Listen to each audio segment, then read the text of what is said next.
All right.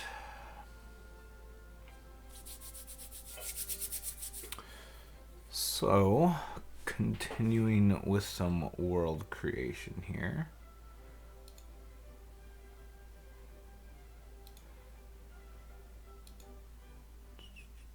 Pop out. There we go. All right. So, we've got our tower we've been working on. Which I'll be importing some of these images. Actually, I already have imported these images into Roll20. So I'll be creating some dynamic lighting layers. The party has already gotten through this first floor. They found and nearly lost a party member to the bag of devouring that was here. Really? So they've pretty much thoroughly investigated this area. They're going to be making a decision of which stairs to go through. We already have the room code that talks about these stairs. This stair is actually, they can walk down the stairs, but when they get to the door leading to below the Mage's Tower, it is magically sealed. So they're going to have a hard time. It's possible, but they're going to have a pretty hard time getting in there. Based on the conversations, they're not even planning to do that. They're planning to get to the top to try and find this treasure they have been paid or hired to retrieve. So they're probably going to go up one of these sets of stairs. This stair leads to floor 3, which is right here. I haven't populated it with beds or anything, but this is... So if a guest was to come into the tower, the mage used to greet him here, have him come up, and lead him straight up to floor 3, which is where the guests stay. Floor 1, or floor 2, rather, this is where the servants stayed. So there's several beds that are decayed now. The kitchen, where they clean dishes and clothes and all that. And so this is the stairs leading up from floor 1 to floor 2. These are the stairs that lead up to floor 3, 4, and 5, as well as these also lead up to 3, 4, and 5. So there's 2 ways for the servants to go. There's stairs that continue. This is a one-way stair that leads. This is floor 3.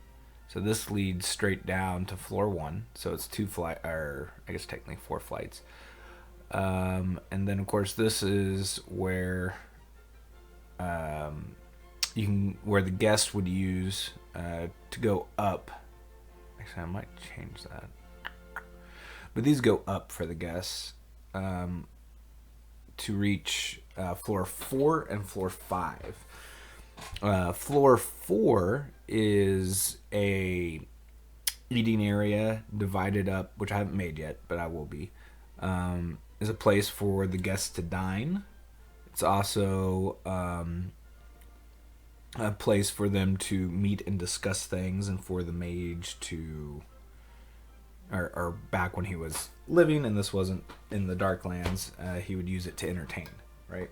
Basically, so we want to create it with those ideas and thoughts in mind. And of course, the 5th floor is an entire library. And then, of course, there's a way to get from the 5th floor to the roof. The roof has another tower on it, which is actually the Mage's Tower. We're not going to get to that today, I doubt it. We need to actually think about populating these floors and saying what will be encountered by the party. So there's a lot of creatures that they're actually going to encounter. I had originally rolled some encounter chances, but I forgot that this is a dungeon, so it's more likely to have them. So I increased that, modified the rolls. So we've got a few more creatures that they're actually going to encounter on these levels. So of course, this is also 2nd edition. 2nd edition D&D. So actually, what they're going to be encountering here on this floor is a wight, which is a fairly high levelish. It's a 4 hit dice creature, so you could equate that to like a level 4. The party is actually pretty much level 5, with the rogue being a level 6. So they shouldn't have too much trouble, but we need to roll for how many whites, which is a 2d8. So I've got my dice, of course, always handy. And we'll roll that. Ooh, 11 whites. That'll be interesting. Now, they're not going to be grouped together. They're going to be separated throughout this room. So that's not going to be quite as big of an issue. But it'll be interesting to see how the party decides to split up and if they survive this or not. So, in floor 2, we've got 11 whites. Wow. Okay.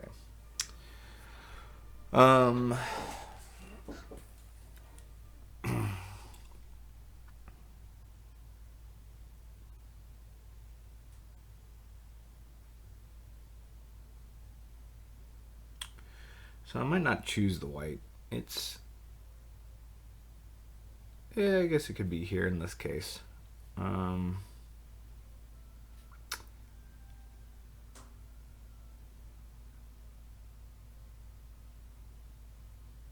So hands and sharp claws. They've got a +5 to their hit. They've got 15 armor class. So they'll be tough. Of course, the party all has magical weapons. They'll all be able to hit. So that's not going to be a problem. And the white is able to feed on the life essence of its foes, so that'll make things interesting.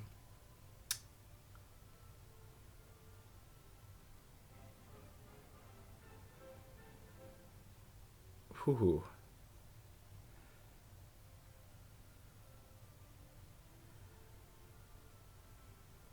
How do you recover?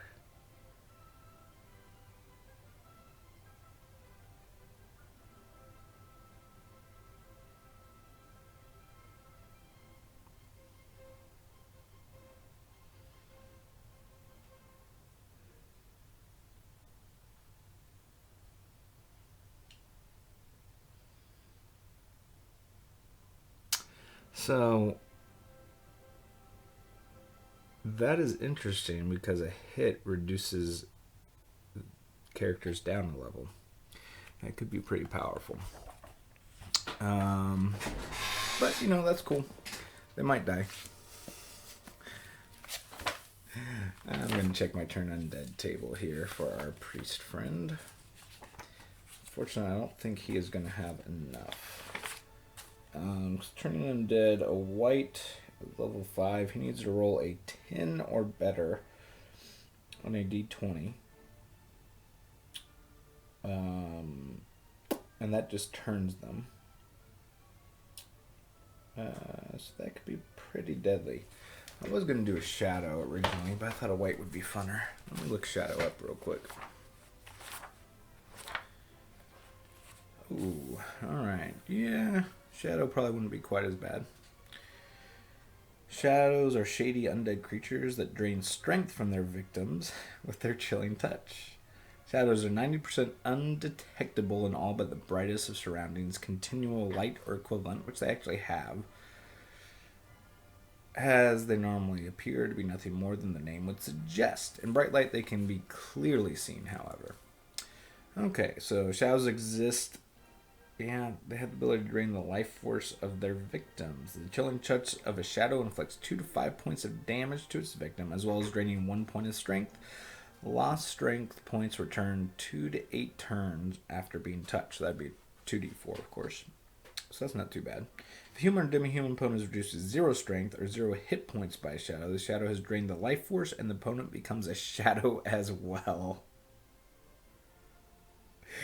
The newly formed shadow is then compelled to join the roving band and pursue a life of evil. Oh, but that's just if a human or a demi-human opponent. Other living creatures simply collapse from fatigue or fall unconscious. They are left to die or hounded again upon waking. But, okay, I guess that's if it's attacks a horse. They can be turned by clerics. Okay, so that's not too bad. Let me make sure it makes sense that they'd be here. Free the room, ancient ruins, graveyards, and dungeons. Okay. So yeah. They do D4 plus 1 damage is all. They only get 1 attack, but they have strength drain. And they plus 1 or better weapon has to hit them. They do have magic resistance. Yep, they're immune to sleep, charm, and hold spells, and are not affected by cold. Okay, so yeah, pretty good XP from them too. So that's 2d10. See how many shadows are on this level. I might divide it between the two. But 2d10. We've got 8 shadows on this level. I wonder if I'll do shadows or another one. I'll roll for what's on the next one, but we could have up to 6 on the other. So we have 8 shadows. I need to bring up my notepad while I'm keeping track of this.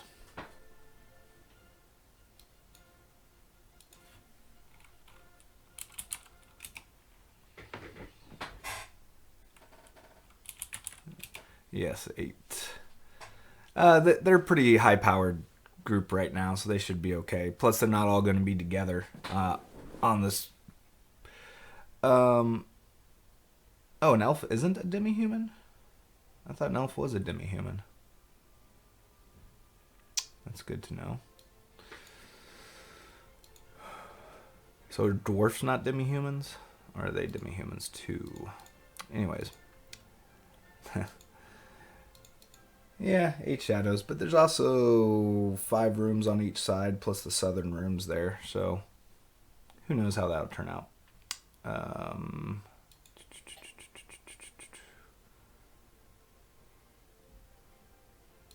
Nope, that is not the right folder. There we go, mapping. Alright, floors of the Mage Tower. Alright, so I got some notes already. Floor 2, alright. Oh, okay, I see. Yeah, that makes sense. Okay, I've already got how much money is in each room that was left over by the previous inhabitants. So we've got 8 white, or not 8 shadows.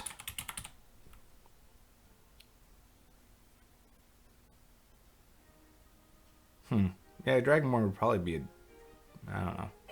I do actually have a Dragonborn in the party, so. But, anyways, 2 humans, a half dragon or Dragonborn, and a half elf. So I'm pretty sure all of them are susceptible to the drain strength. But we'll see. The mage does have a wand of fire, and that can definitely help. No, this is actually 2nd edition. I've just pulled in some other resources into it. Basically, it's not a traditional Dragonborn. It's a very weak half dragon, made more to be a mage. It was kind of a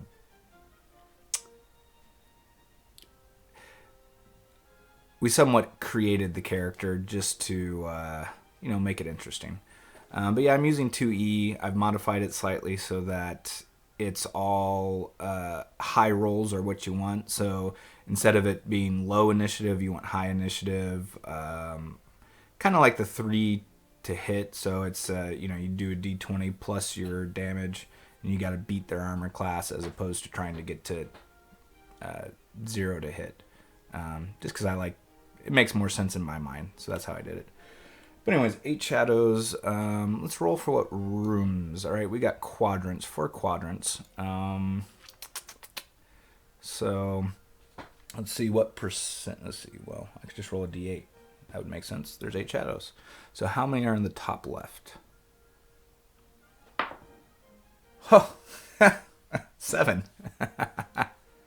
All right, so we got 7 shadows that are going to be in these 1, 2, 3, 4, 5, 6 rooms. We'll just put, well, it might make sense that they'd be grouped together. Let's see how many are in that first. Let's see, 5. Okay, so in this very corner, there's 5, and there's 2 that are separate. So we'll put one right here, one right here. So we got 5 shadows back here. Another shadow. And then we got one more shadow that's somewhere else. So let's roll D6 to determine. Let's see. 1 to 2 is here. 3 to 4. 5 to 6.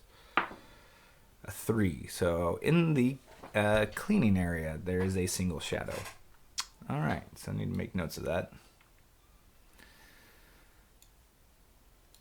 All right, so 8 shadows. We've got 5 in the northwest corner room.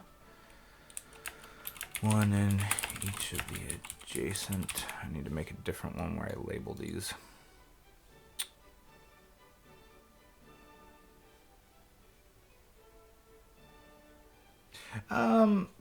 Shadows have low intelligence, 5 to 7, so they're somewhat intelligent.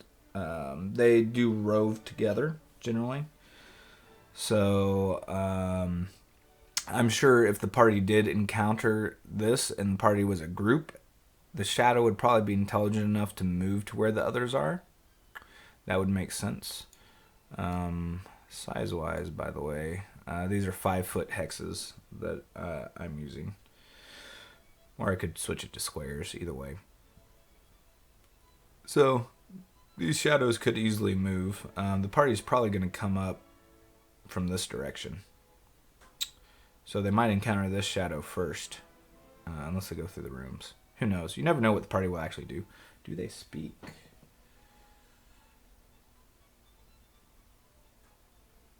Shadows have no leaders. Spend much of their time roaming aimlessly. Contrary, shadows do not hoard treasure. In fact, they don't like it because it reminds them of their former selves. So they do have some inkling of their former selves. Often at the bottom of the well.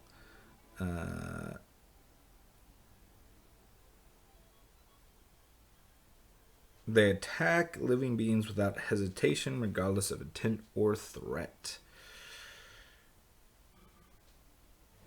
And it's a curse that only affects humans or demi-humans. Can't remove. Limited wish spell. They don't leave their layers.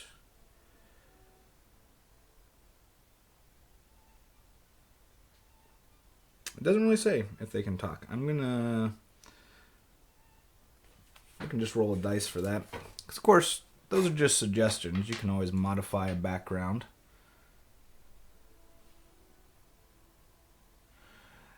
Oh yeah, and if you look at the stats, intelligence,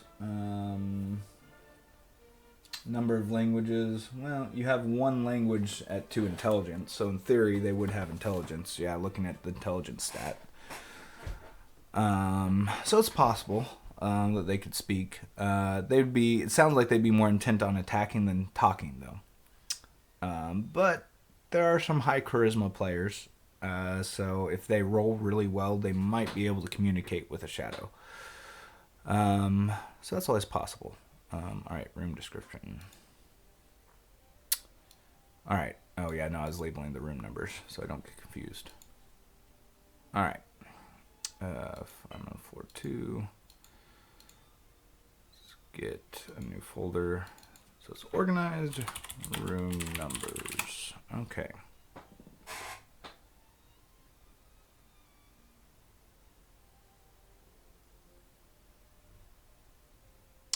I didn't really do Pathfinder very much. I'm actually a new GM, so I'm learning as I go in a lot of cases.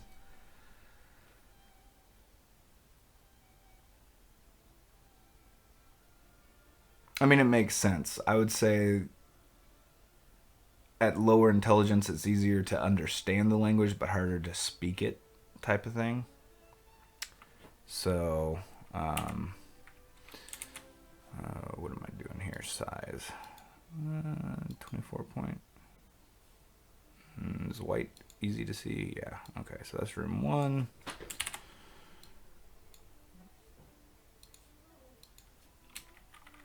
Room 2. 3.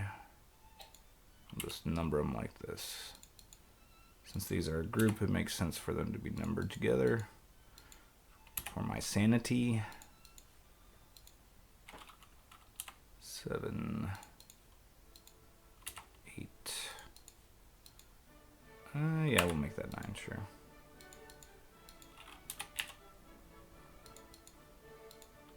Lots of servant rooms. Actually, 1 and 9 are where the bathroom is, and some clothes storage used to be. Minor details.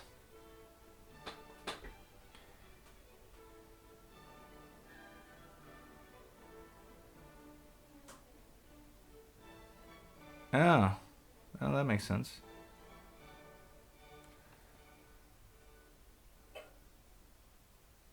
Oh, well, there you go. Then I guess communicating. I mean, it makes sense with the description that they don't. They're not interested in conversation. They're interested in immediately attacking. Oh, that's not 15. That's 14. Okay, so we got the rooms numbered. So now my brain can stay straight. Yeah, the poop chute to far down below. They probably would. What they're not, well, the advantage that the party has is that they've created some continual light objects. The main tank, if the fighter who has crazy AC, he's got a bracer that's been continual light cast on it. So normally a shadow would completely surprise the party. In this case, if they have their continual light out, which going through the tower I imagine they will, they're going to be able to see the shadows right away. So that is one advantage. Number 1, that's actually number 2. 3, 2, 4, 7. Yep, those all work for the money. It's a little bit of a high-powered campaign. I've allowed them to find quite a bit of magical items, but that's because I find that stuff really interesting. So, the world had a cataclysmic event happen where basically it shifted on its axis, and now it's rotating facing the sun. So there's always one side that's continually in the light, and half the world is continually in the dark. Which means everybody's living right on that in the middle. 5 in room 1.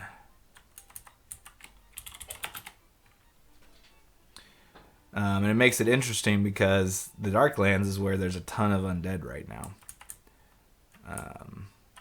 Which is where they're currently in, trying to find this treasure. Oh yeah, definitely. I mean, I always have them do perception checks. I am actually using Photoshop, just because I like using Photoshop. I have a ton of images that I got from another guy who creates campaigns, like 13 gigs worth of images, which is where all the images in this map came from. I created the hexes myself because I made them fit to Roll20, and so size-wise and pixel-wise, it fits into Roll20 perfectly. So that when you use the distance measure device in Roll20, it's actually accurate, which is really neat, and it works great. Roll20 is pretty awesome. All right, so we got 5 in room 1. We have 1 in room 5 and 1 in room 3, likely to join others.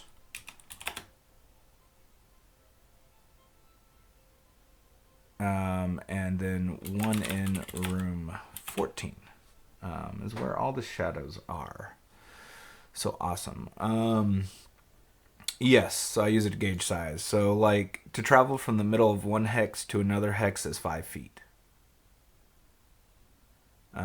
Technically, because I'm a math person, if you actually travel across, it's 10 10.5 feet.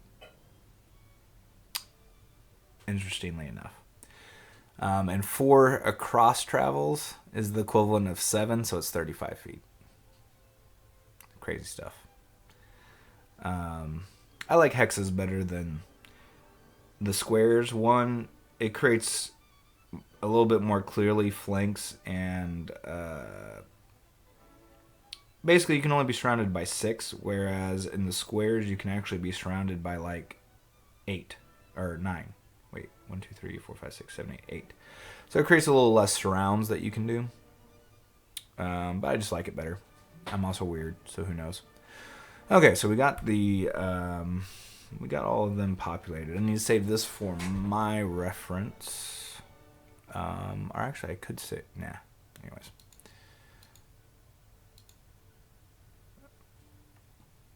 save that real quick for my reference. Floor 2, room nums. Alright, so I can reference that outside. Let's open up roll 20 now.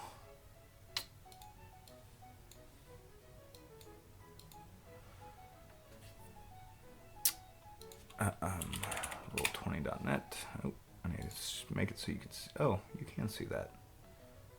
Well, that works then. Not what I was expecting, but okay.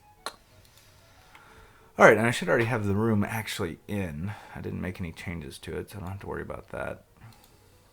I love dynamic lighting too. Oh no, I haven't put the rooms in. What? Alright, well, we'll do that. This is the outside of the tower, by the way.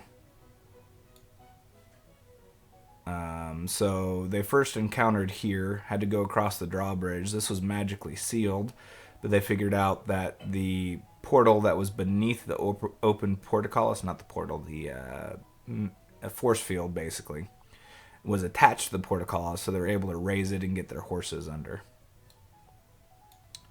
And so then once inside, they went through this building first and had to fight like 6 Hakuva, which was interesting. They were paid to find... There is a magical chest that was left behind by the Mage 500 years ago that a guy who's a collector, a little bit black market underworld guy, found out information about it. So he has them going there because they're wanting a favor from him. So he's paying them, but also if they do this, he's providing them the information they need. So that's why they came. Or actually, I could show you this real quick. So this is the hex map world. They came all the way down here. The red line marks where it turns from dark to light. They killed some goblins here. They found a treasure here. And then they've come all the way down and then around through this mountain path to get to the Mage Tower. So they're pretty, well, for them, they're pretty deep into the Darklands right now. Here's the floor 1, of course, where they already were. So here's the Dragonborn. And they encountered a haunt, which took 6 dexterity off the rogue for 6 hours. He was not happy about that, but I was. All right, so did I upload the others? I sure did not. Okay, we'll upload those real quick. Floor 2. Yeah, well, plus the haunt, any damage you do is only 1. Plus whatever the magical weapon is. So if you have a +1 magical weapon, no matter how hard you hit it, it's only going to do 2 damage. So that was fun for them. Luckily, it's very susceptible to fire. So magical fire does full damage.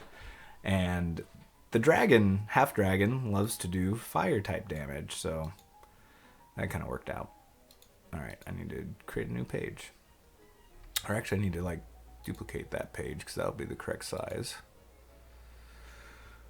we're going to do this floor. Now what sucks is, whoa. Where am I zoomed in at right here? Oh, because I got dynamic lighting stuff going on. That's why it's weird color. There we go. Oh.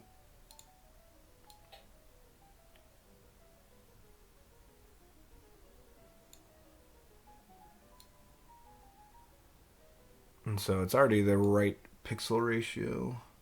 One thing I don't like about Roll20 is how it zooms stuff. Is it not gridlock? It's not. Oh, the players are on that map. That's correct. All right. So I enable the grid temporarily so I can get it to lock to grid. Actually, I think I can do that with a shift key, but I'm lazy. Actually, that wouldn't be lazy. That'd just be dumb. But you know. Grid. Good. All right.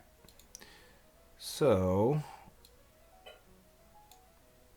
when we use the measure tool, that's the other thing. When you're zoomed out, it's hard to read what the measure tool is. But anyways, Roll20 is still pretty awesome. Okay, so I need to create the dynamic lighting layer on Roll20, which also restricts movement, which is pretty awesome. So I'm going to do a polygon line. I do mine as red so I know where the walls are. Of course, I have to make sure it's actually red. I'm actually colorblind, so doing some of the stuff is really interesting. All right, so we're going to make, of course, they're not going to be able to see outside of the walls. So we're just going to make a quick line job.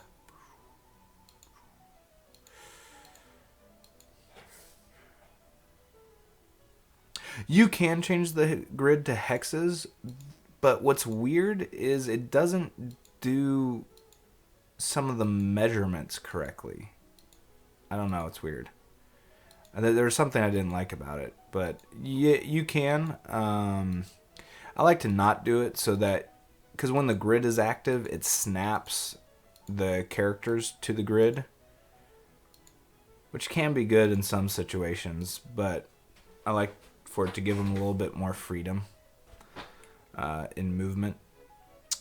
So I've been waffling back and forth. Sometimes I do it, sometimes I don't. And actually, I think what it is like their grids don't line up. It's really weird. It's like they use they're not using a true equilateral hex. I don't know if that would be the right word to use. But yeah, if you use horizontal, and then if you zoom in, you'll notice, like my hexes, I made them be all the correct sizes. So their hex is a little bit bigger, just a little bit. It might be equilateral, it's just that their hex is bigger for some reason. And it doesn't make sense to me why it is. Because it should be 70 pixels tall for the hex. But theirs is more than 70 pixels. Even though their unit is 70. So, I don't know. That's why I don't use it. The measurements all equal correctly on mine. So, like, right, 5 feet, 10 feet, 15 feet. But with mine, that's going to be like 20 feet. So that's why I don't use their hexes. It's because for some reason their hexes are a different size. I mean, I could probably work it and fix it and make it so it matches, but whatever.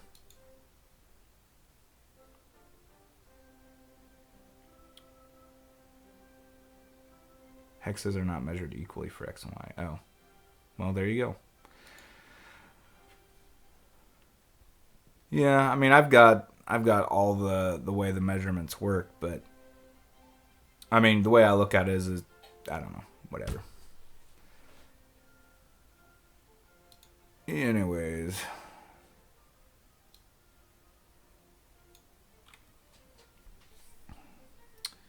X and Y. Yeah, we'll see what the ratio is. Alright, I was doing dynamic lighting. Alright, so I need to do some more of these. This, of course, you're not going to be able to see through.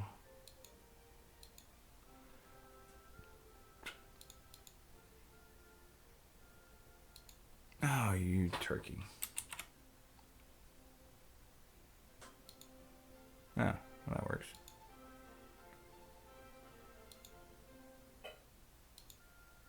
Huh.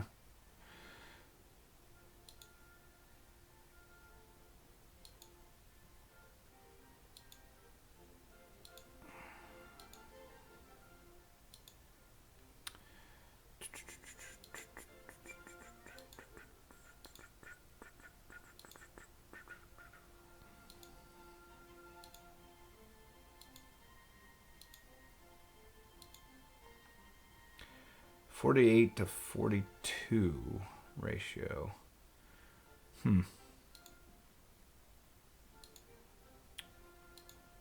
Interesting.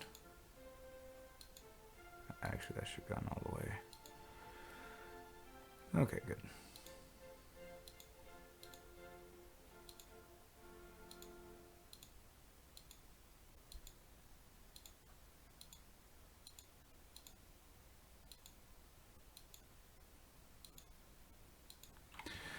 Alright, so in this case there is no there's no light source. On the other floors they actually had some braziers that had continual light casts on them, so they actually had separate light sources, but now they don't. They'll have to rely on their own, but it'll be pretty cool when they come in here. Well, that was weird. Why did it do that? Dang it. And that might cause a problem.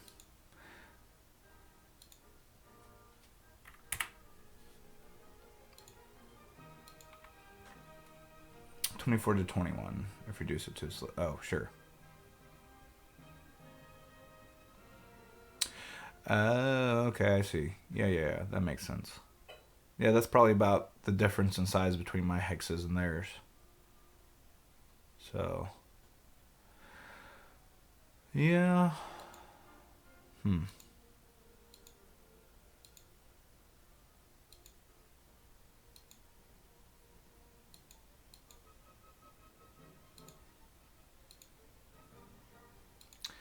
Two pixels expounded makes a lot, exponentially makes a lot of difference.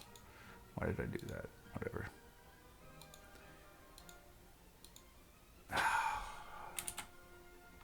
I see why it's doing that. Weird.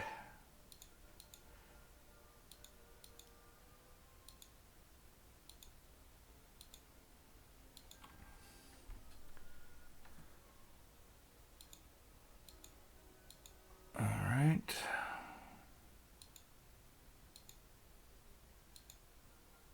Yeah, I keep doing that.